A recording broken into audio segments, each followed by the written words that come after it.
If you told me a year ago that a sheet of paper could destroy a family, I would have laughed. But that was before my father died. Before the funeral. Before the reading of the will that exposed every bitter truth we thought we'd buried. My name is Riley Quinn. I'm 27, the oldest daughter of Dean Quinn, a successful restaurateur who built an empire from a single diner on the edge of Portland. My mother died when I was a baby, so it was always just me, my little brother Mason, and our dad. At least, that's what I thought. The day Dad died, it felt like my world collapsed. I couldn't breathe for weeks. He'd been my rock, my mentor, my protector. A sudden heart attack, no warning. Just like that, he was gone. And in the middle of all that grief, I had to be the strong one. I organized the funeral, handled the guests, and tried to hold Mason together. He's only 21. Barely knows how to pay his rent, let alone cope with losing a parent. My dad's lawyer, a stiff old man named Gregory Barnes, requested a formal will reading 2 days after the funeral. At first, I didn't understand why we couldn't just be told over the phone. But Barnes insisted, it had to be in person, at the law office, with all involved parties present. All involved parties, he said. I should have paid more attention to that. I arrived at the firm on a rainy Tuesday afternoon. The waiting room smelled like old coffee and pine-scented air freshener. Mason sat slouched in a chair, earbuds in, looking like he wanted to be anywhere else. Then the door opened, and in walked a woman I'd never seen before. Tall, graceful, mid-40s maybe. Her eyes scanned the room, landed on me, and stayed there. "I'm sorry, are you Riley?" she asked. "Yeah," I replied, cautious. "Do I know you?" She hesitated. "No. My name's Harper. I was a friend of your father's." I didn't like the way she said it. Too formal, too rehearsed. Mason took one look at her and leaned over to whisper, "You think that's his ex or something?" Before I could answer, Gregory Barnes stepped out and ushered us into a conference room. "Thank you all for coming. Mr. Quinn's will is fairly straightforward, but there are provisions that require explanation," he said as he sat. I glanced at Harper, who sat across from me with her hands folded tightly in her lap. She looked nervous. Mason looked bored. I felt like I was about to be thrown into the middle of a storm. Barnes began reading. "To my son, Mason Quinn, I leave the Portland Heights condo in a trust fund to support his education and living expenses until age 30. Mason blinked. "Seriously? The condo?" I smiled a little. It was more than generous. Dad always took care of us. Then Barnes continued. "To my daughter, Riley Quinn, I leave the management rights and full ownership of Quinn's Table, the original restaurant where it all began." I felt tears prick my eyes. That diner was everything to him, and to me. I'd worked there since I was 16. I knew every corner, every regular, every creaky floorboard. I felt honored. And heartbroken. Then Barnes paused. "And to my daughter, Ava Whitman, I leave the beach house in Cannon Beach, along with a trust fund equal to that of Mason's." The room went silent. "I'm sorry, what?" I said, staring at him. Barnes didn't flinch. "Your father had a daughter, Ava Whitman, born 24 years ago. Her mother is Harper Whitman." My mouth went dry. Mason sat up like someone slapped him.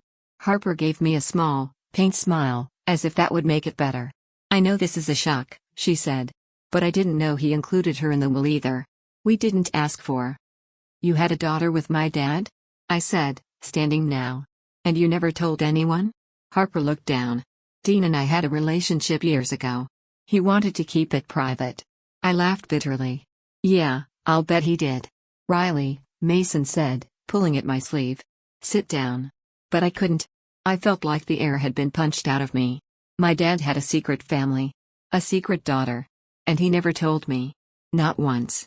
And now he was gone, and I'd never get the chance to ask why. "Why now?" I asked. "Why include her in the will if we were never good enough to know she existed?" "He didn't want to hurt you," Harper whispered. He wanted to do right by her in the end." Gregory Barnes cleared his throat. "There's more. I didn't think it could get worse. But I was wrong. There is an additional clause. Mr. Quinn's assets, including Quinn's Table, the beach house, and the condo, will be jointly held under a family trust for 1 year. All 3 beneficiaries, Riley, Mason, and Ava, must co-sign any major decisions involving property sales, structural changes, or financial distributions." "What?" I barked. You mean I can't run my restaurant without her permission? That is correct. After 1 year, ownership will be transferred to the designated heirs, assuming no disputes are filed. I couldn't believe what I was hearing. I'd spent years helping my dad build that place. I gave up college to stay and work when he was sick. And now I had to share it with a complete stranger? She doesn't know anything about our lives, I snapped. She didn't grow up in that house, didn't lose sleep over dad's heart problems, didn't exist to us. Harper reached for her bag and pulled out a small envelope.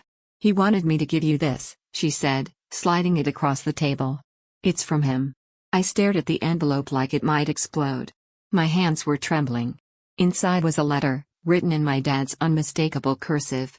Riley, if you're reading this, I'm gone. And I'm sorry. I was a coward. I loved you and Mason more than anything, but I made mistakes. Ava is your sister. She didn't ask for any of this. Try to be kind to her. Try to forgive me. I only ever wanted all of you to be okay. I folded the letter and pushed it away. I can't do this, I said, standing. You expect me to play happy family with a stranger? With the woman who broke apart our lives? No. This is a joke. I want no part of it. And I walked out. But the joke was on me. Because that letter? That will? It wasn't the end. It was just the beginning. I thought things couldn't get any more complicated after the will. But life has a cruel way of proving you wrong, especially when your heart is involved. After my father's funeral and the bombshell revelation about Ava, I leaned hard on the one person I thought I could trust, my fiancé, Liam. We've been together 5 years. He was my calm in the chaos, my late-night drive-through date, my morning coffee maker, my home. He knew everything about me. Or so I thought. We were supposed to be planning our wedding.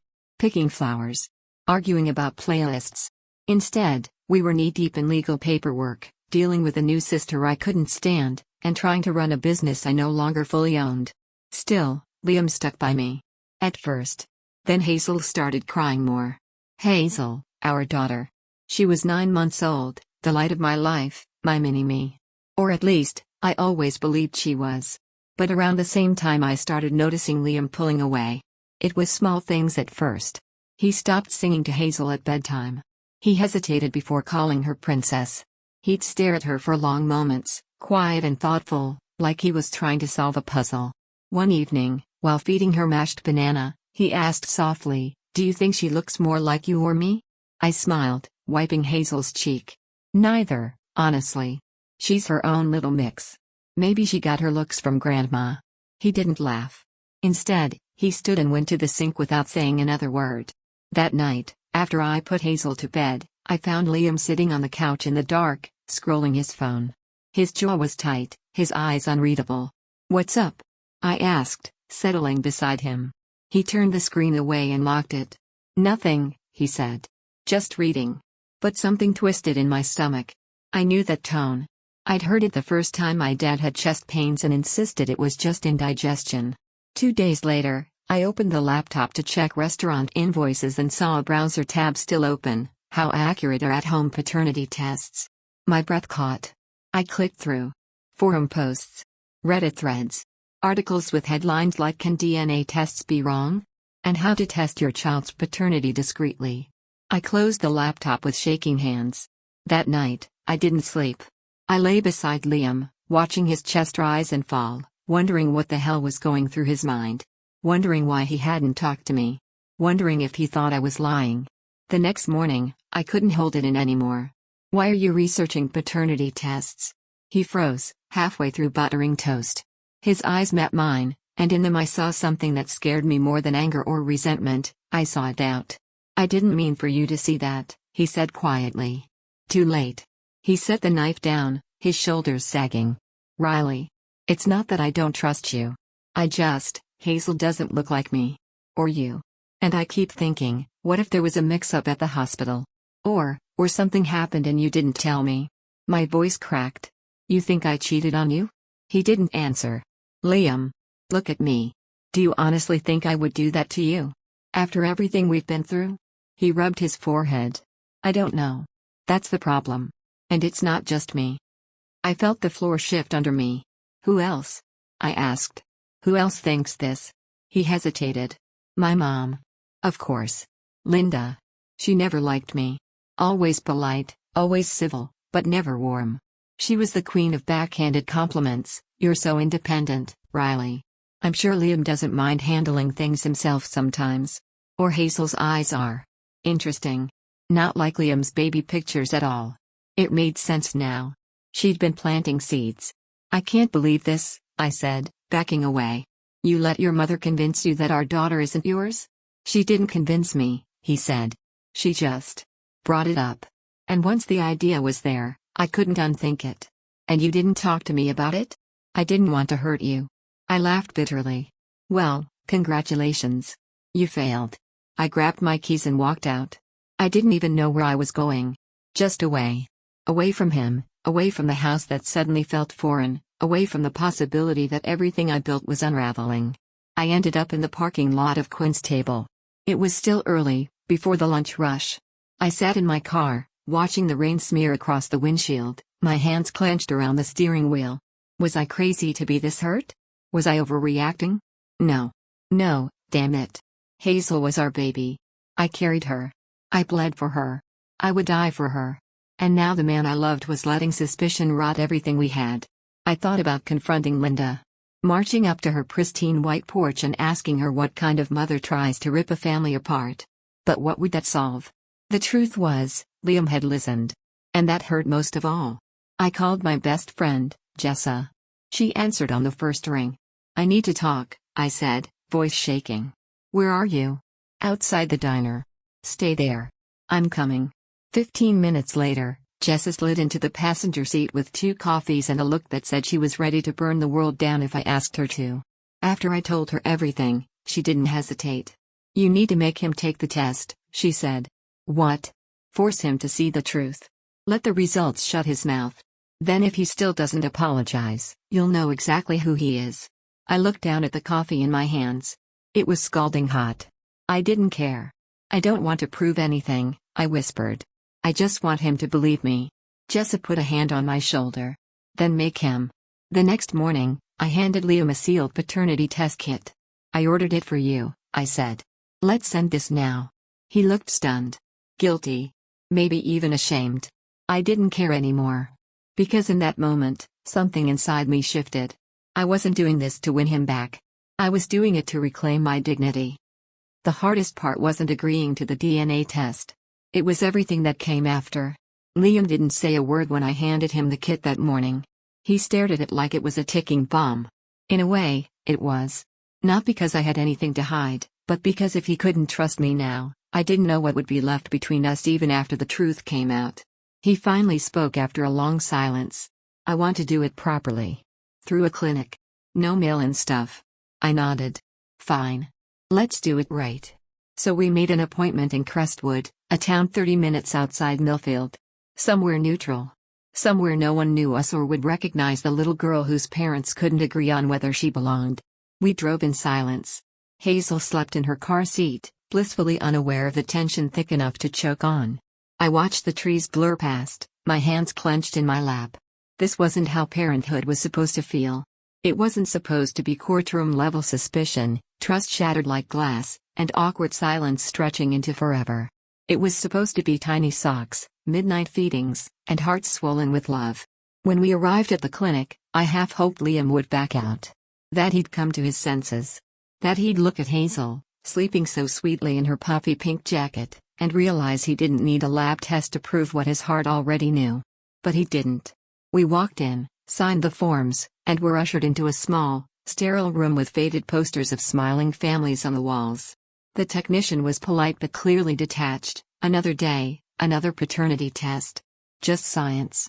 No heartbreak. I went first, letting her swab the inside of my cheek. Then Hazel, who fussed and turned her head, but eventually gave in with the help of a pacifier and some gentle coaxing. Then Liam. I watched him as he sat down and let the swab brush the inside of his mouth. He looked calm. Too calm. Like he'd already made up his mind. And maybe that's what stung the most. Not the test itself. Not the invasion or the insult. But the quiet certainty in his eyes. He didn't believe me. Not really. Not in his heart. We left the clinic with a slip of paper and a promise, results in 5 to 7 business days. The drive home was even quieter than the one there. When we pulled into the driveway, Liam got Hazel out of the car seat and carried her inside while I lingered on the porch, staring at the clouds rolling in over Millfield. I didn't cry. I'd done enough of that already. I just felt empty. Inside, I could hear Liam talking to Hazel in a soft voice, trying to make her laugh. And she did. Because she was a baby, full of innocence and love, too young to know that her parents were slowly tearing each other apart. That night, I couldn't sleep. Liam slept on his side of the bed, his back to me. I stared at the ceiling, listening to the sound of Hazel's white noise machine humming softly through the monitor. I felt lonelier than I ever had in my life, even more than after my dad's funeral. Because grief was a wound you expected. Betrayal? That came with shockwaves. The days that followed were a blur. I went through the motions, changing diapers, managing the diner's books from my laptop, returning customer calls. Liam helped with Hazel when he wasn't working at the mechanic's shop, but something had changed. There was a wall between us now, invisible but impenetrable. We didn't fight. We didn't yell. We just didn't speak much. Every time we passed each other in the hallway or stood side by side in the kitchen, I felt like we were two people playing house, cohabitating for the sake of the child while our foundation cracked beneath us. Jessa checked in constantly. She offered to stay the night or take Hazel for a few hours so I could breathe, but I kept saying no. I didn't want space. I wanted my life back. But space was all I had. 5 days later, I got the call from the clinic. The results were ready. I asked if they could email them. They agreed. I hung up and sat in the kitchen, staring at my laptop screen, waiting for the little ping. When the email finally arrived, I didn't open it right away. I sat there with my finger hovering over the mouse, heart pounding. Then I heard Liam come in from the garage. I called out, "It's here." He stood in the doorway, wiping grease from his hands, eyes locked on the screen. Neither of us said anything. Finally, I clicked. The PDF opened. 3 lines. That's all it took to confirm what I already knew deep in my bones. Probability of paternity, 99.9999%. I turned the screen so Liam could see it. His eyes scanned the result. Slowly, his shoulders dropped. His jaw tightened. I waited for an apology. A hug. A sign that he regretted ever doubting me. But all he said was, "Okay. Okay?" I repeated, stunned. "I was wrong," he said flatly. "I'm sorry." But there was no emotion in it. No warmth. No us. He looked like a man who'd solved a puzzle, not one who'd almost lost the woman he claimed to love. I stood up, heart hammering. "That's it? Just okay? What do you want me to say, Riley?" I was scared. I listened to my mom. "I messed up. You destroyed something," I said quietly. "And I don't know if we can get it back." He looked at me then, really looked at me. And for a moment, I saw guilt flicker across his face. Regret. Maybe even sorrow. But it was too little, too late. I picked up Hazel and walked out of the room. I didn't know what came next. I didn't know if love could survive this kind of fracture. But I knew one thing. Hazel was mine. No test could ever change that. And if Liam wanted to be part of her life, of our lives, he had a lot more than DNA to prove. The silence was worse than the accusations. It stretched between us like a taut wire, too tight to ignore, too dangerous to touch. Every conversation became a whisper. Every glance felt like a judgment.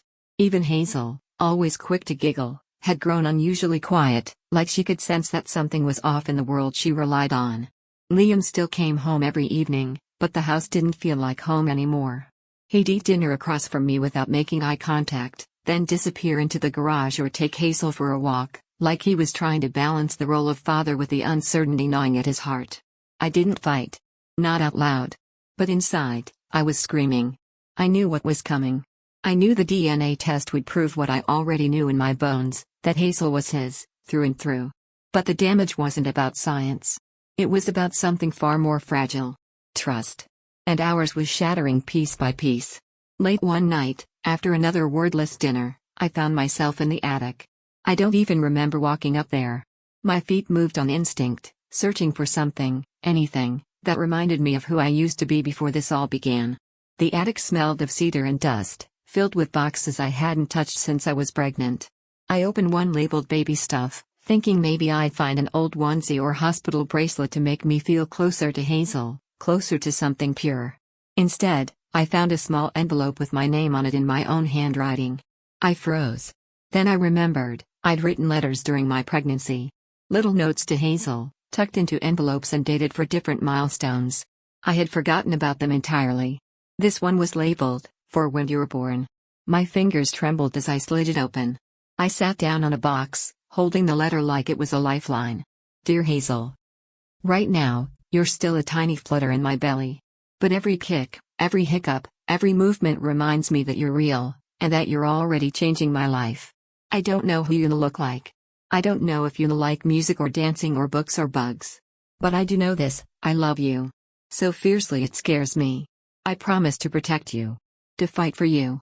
To hold you when you cry and cheer for you when you fly. You are already the best thing that's ever happened to me. And I will never let anything or anyone make you feel like you don't belong. You are wanted. You are mine. Love. Mom. By the time I finished reading, my cheeks were soaked. I hadn't cried like that in days, not since Liam first brought up the test. I guess I'd been holding it all in, afraid that if I let myself feel too much, I'd fall apart completely. But the letter cracked something open. Not just the grief, but the love too. Hazel had been loved from the very beginning. No doubts. No conditions. No swaths or percentages could change that. I brought the letter downstairs and placed it in a small wooden box on Hazel's dresser. Someday, I would show it to her. Someday, she'd know the full story.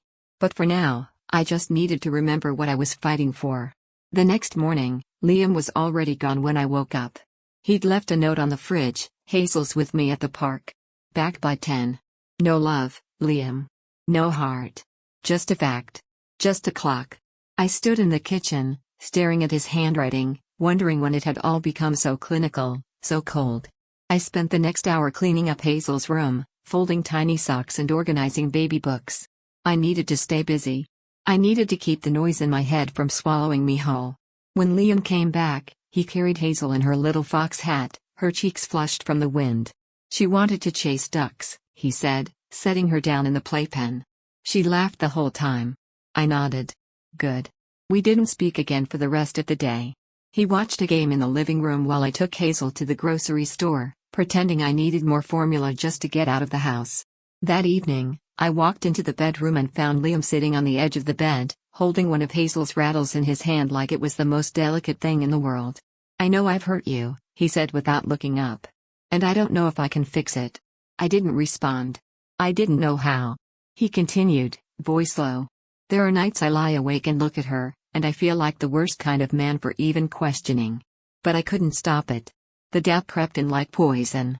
I swallowed hard. And your mother helped pour it in." He finally looked at me, his eyes tired. "She did. And I let her." There it was. The truth in full. It didn't make it better, but it did make it real. "I wrote a letter to Hazel while I was pregnant," I said after a long silence. "Found it last night." He looked at me, confused. In it, I promised her she would always feel wanted. That no one would ever make her doubt where she belongs. I paused, then added, "But you already have, Liam." He nodded slowly, his throat tight. "I know." We didn't say much after that. What else was there to say? The test results were coming. Soon, we'd have numbers and confirmation. But the truth we needed couldn't be measured in DNA, it was deeper than that. It was about whether two people could come back from betrayal and find their way to love again. I didn't know the answer. Not yet. But I did know one thing. No matter what happened between Liam and me, I would never let Hazel feel like she was a question mark in anyone's story. She was the answer. Always had been. The envelope sat on the kitchen counter like a ghost waiting to speak. I stared at it for nearly 5 minutes before I even moved. My palms were damp. My heart pounded against my ribs like it was trying to escape. Liam stood by the sink, arms crossed tightly, his face a tight blend of anxiety and shame. Neither of us said anything. This was it. The answer to the question that never should have been asked. "You open it," I said, stepping back. Liam hesitated, then picked it up with careful hands, like he thought it might explode. He tore the edge of the envelope and unfolded the papers inside. His eyes scanned the top page, flicking rapidly over the lines. Then he stopped. I watched his face. His lips parted. His shoulders dropped just slightly. A soft, stunned exhale escaped him. "She's mine," he whispered. The words landed like stones in my stomach. Even though I knew they would. even though I had never, for a second, questioned Hazel's paternity.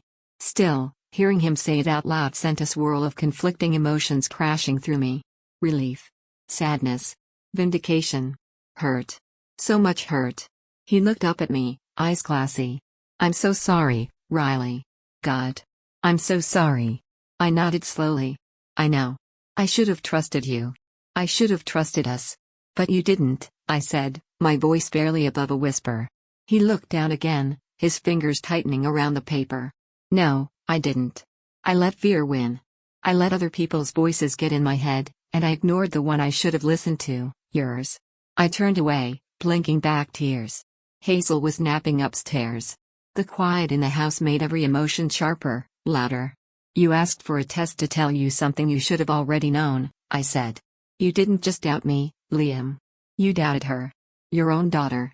He stepped forward cautiously. "I was wrong. Yes. You were." There was no shouting. No dramatic outburst. Just quiet heartbreak shared between two people who had once believed they were unbreakable.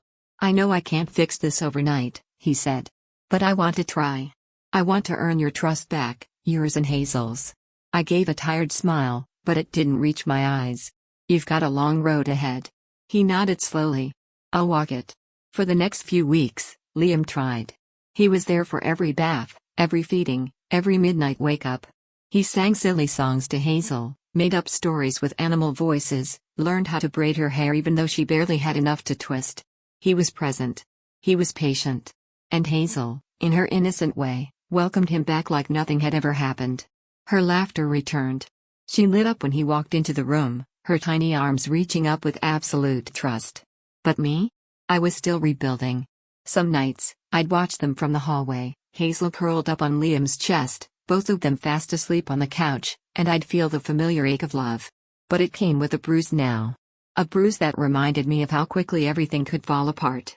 One night, about a month after the results came in, Liam and I sat on the back porch with the baby monitor between us, the stars scattered above like they might offer answers.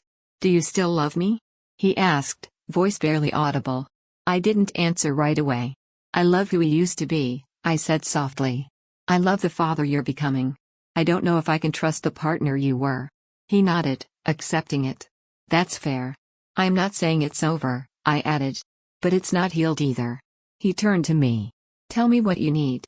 "I need consistency," I said. "I need you to never make me feel like I have to prove my honesty again. And I need time." "You have all of that," he promised. "As long as it takes." I believed him, at least part of me did. But another part stayed cautious, protective. Not for me, but for Hazel. Because trust wasn't just about me anymore. It was about what kind of love we were modeling for her. The next morning, I found something unexpected. Liam had taken the DNA results and, on the back of the paper, had written a letter, just a few paragraphs. It wasn't meant for me. It was for Hazel. "Dear Hazel. You won't remember this, but once, your daddy made a very big mistake. He let fear and doubt take over, and he almost lost the most important thing in the world, you and your mom. I want you to know that none of it was ever your fault. You have always belonged. You have always been mine. I'm sorry it took a piece of paper for me to realize what my heart already knew. I promise to spend the rest of my life being a dad you can be proud of. I love you, little fox. Always. Dad." I cried reading it. Not out of sadness this time, but out of hope. Maybe, just maybe, there was a path forward. We weren't the same couple we had been a year ago. The shine had worn off, replaced by scar tissue and hard-won lessons. But there was still something worth salvaging, something worth rebuilding. And so we kept going. Day by day. Not for the illusion of a perfect family, but for the chance at something real. Something stronger than fear. Something deeper than doubt. Love wasn't always enough. But when paired with effort, forgiveness, and time, it just might be. And for Hazel's sake, we would keep trying. Together.